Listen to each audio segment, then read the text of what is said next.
Hello and welcome to NewFilmmakers Los Angeles in partnership with Movie Maker magazine. My name is Danny DeLillo. We're here at Emerson College, Hollywood, and I'm delighted to be joined with Noah with his fantastic film, Relationship Killers. Let's take a look at the clip. Hey babe, could you do me a favor? Sure, babe.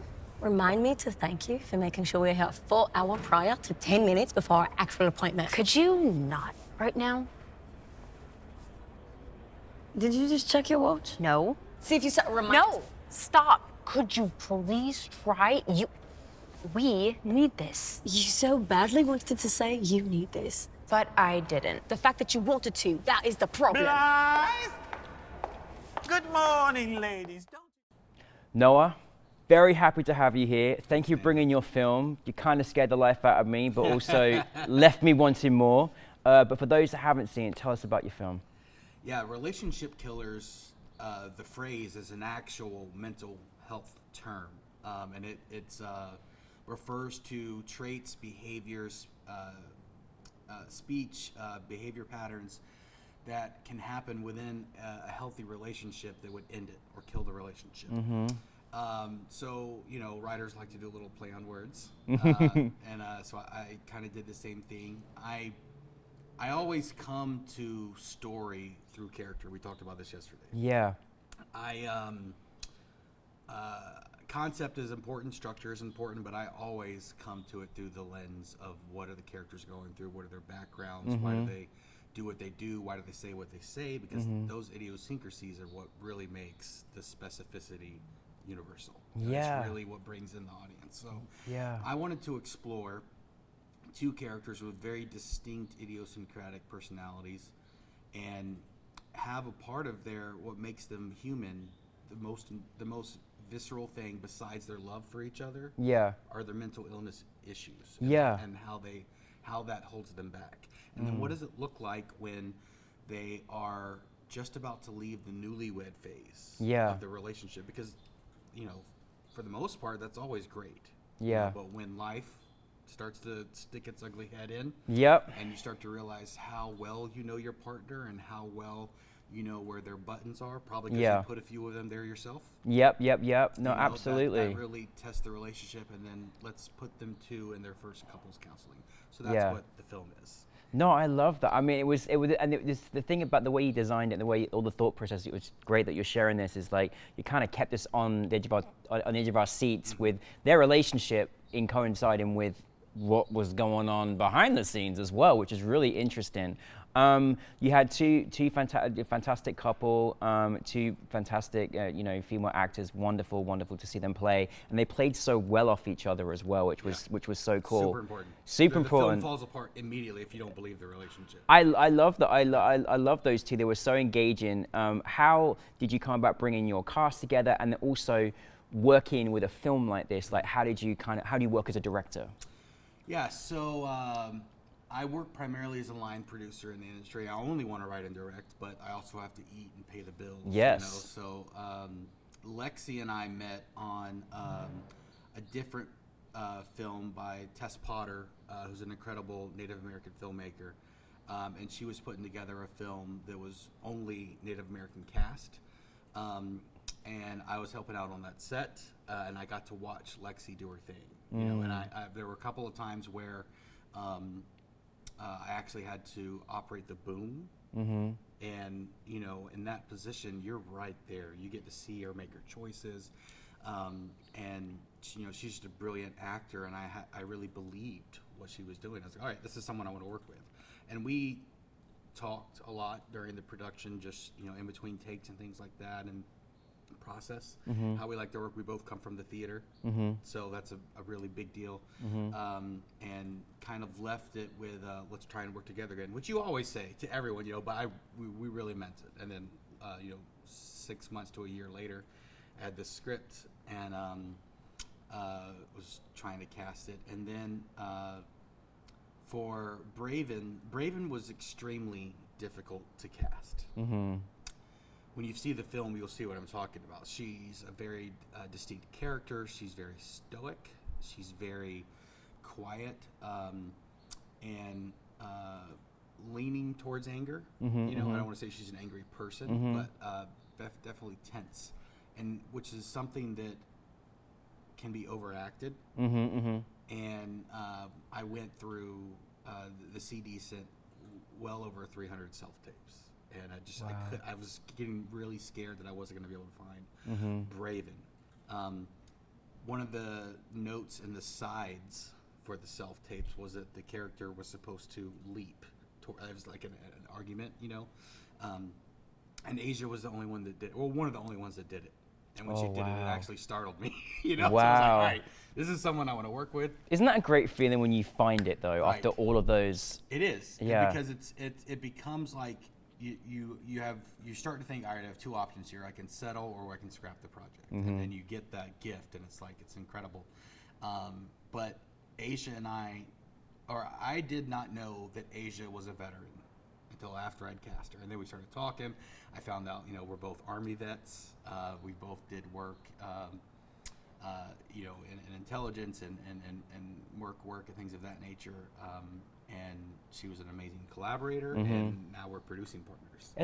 I love this story. That's fantastic. Yeah. And speaking of which, you're a part of our new Filmmakers LA, you know, veteran program, which we have every single year. We have veterans all year round, but this specific program, how was it a nice experience being up there with all these incredible, talented veterans that have made these great films together in one program?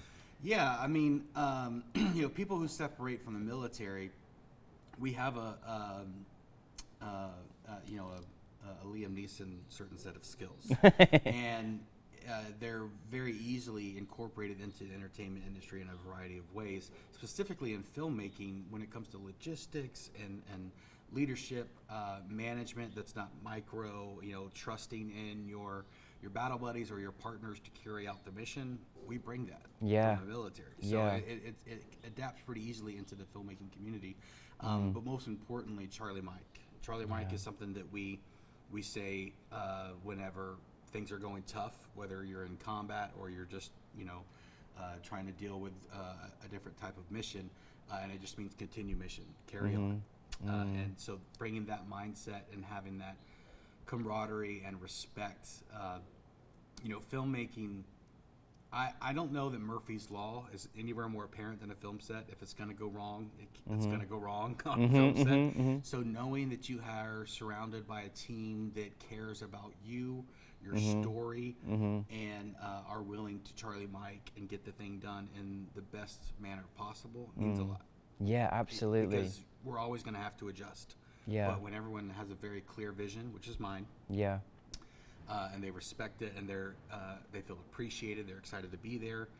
Those adaptions are so much easier. Absolutely. Or maybe not easy. Easy is probably the wrong word, but they're so much more meaningful. It's not just a gig. You know, people aren't there for their day rate. Absolutely, and you know, I love that. Obviously, you touch upon, you know, mental health between both of these characters, and you know, relationships are tough enough as it is anyway. But you know, I mean, goodness me. But like, I love that dynamic. Is that kind of something always, you know, important that you wanted to portray, but also kind of taking that into context? How did you want your audience to sort of experience it? Like, what kind of reaction did you want them to feel from these characters? Yeah, mental illness is something that's very near and dear to my heart. I run a nonprofit organization called MIA, which stands for Mental Illness Advocacy. Also, MIA stands for Missing in Action, and I've always felt like a sincere attempt to assist individuals who are struggling has been missing in action forever. You know, we have things like the suicide hotline, which finally now has a 3-digit number that took forever to get. There's no reason it should be complicated in a moment of crisis. But advocating for mental illness and people who suffer is something near and dear to my heart. And also creating content that isn't preachy, but is also like, hey, this is a thing. This is something people go through. And it's an illness, it's a disease. It's not how sad for you. You know, this is something that needs to be dealt with on a medical front as well as a personal one. And so, you know, if you notice in the film, this isn't a spoiler, but Lexi's character, Betty Grain, or Betty, has a condition called body rhythm dysregulation, which is not a very well-known illness, and it very commonly gets misdiagnosed as bipolar. Manic depression bipolar. However, bipolar happens because of a chemical imbalance in the brain, whereas body rhythm dysregulation is actually a sugar balance within inside the anatomy. So they're very similar, but if you treat one, trying to correct chemicals in the brain, you can give someone bipolar. So Right. And the assembly edit of the film, the therapist actually goes in to explain that, but then Yep. the runtime got too long, and he's a very funny guy. So Very. it turned into so much more of a black comedy Yeah. instead of a neo-noir black dramedy, which is what I wanted. Yeah. Oh, interesting how the dynamic changed. Well, aside from, I mean, goodness me, serving your country, being a great filmmaker, run a nonprofit on mental illness, like, I don't know where you get time to do anything else, but that's amazing, and kudos to you, and thank you for your service and your talents and supporting people that need that emotional support, because we can't underestimate, you know, what people are going through together or individually. But what is next? What is next for you? So,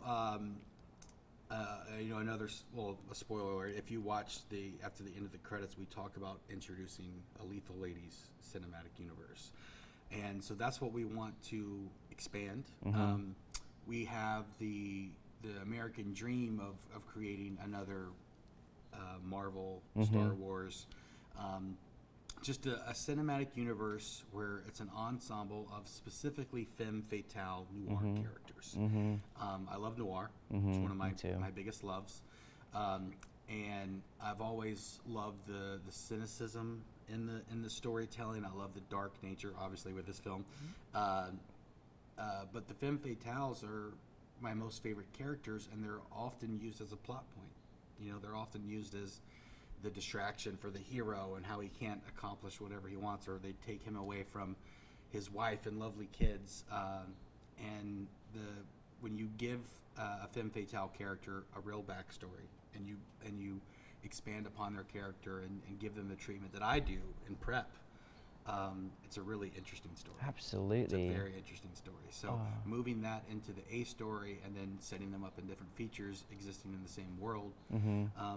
Other than that, I have 4 films that I'm on as an outline producer. It's amazing. And then I've optioned life rights from a friend of mine who went through a horrible experience in the stand-up comedy world, and we're taking that out to the market this Wow. year. Very exciting, very exciting. And just to finalize on, of all the things you've done up till now in your life and your career, for our filmmaking audience, do you have any advice you could share with our audience that kind of want to, you know, follow in the footsteps? Yeah, I'm not an intelligent person by any means necessary. But I'm extremely hardworking, and I do my absolute best to make sure that people enjoy the experience of working with me. And I think that's been the key to my success. Make yourself someone that people want to work with, because regardless of representation, regardless of education, that's going to be the biggest motivating factor. We talked about Murphy's Law. You know, it's nowhere more apparent than a film set. And when it comes to surrounding yourself with good people who make the experience enjoyable, the actors feel safe, so they can make big, bold choices. The crew feels appreciated. That's the best way to run up the ranks, and that's what I did.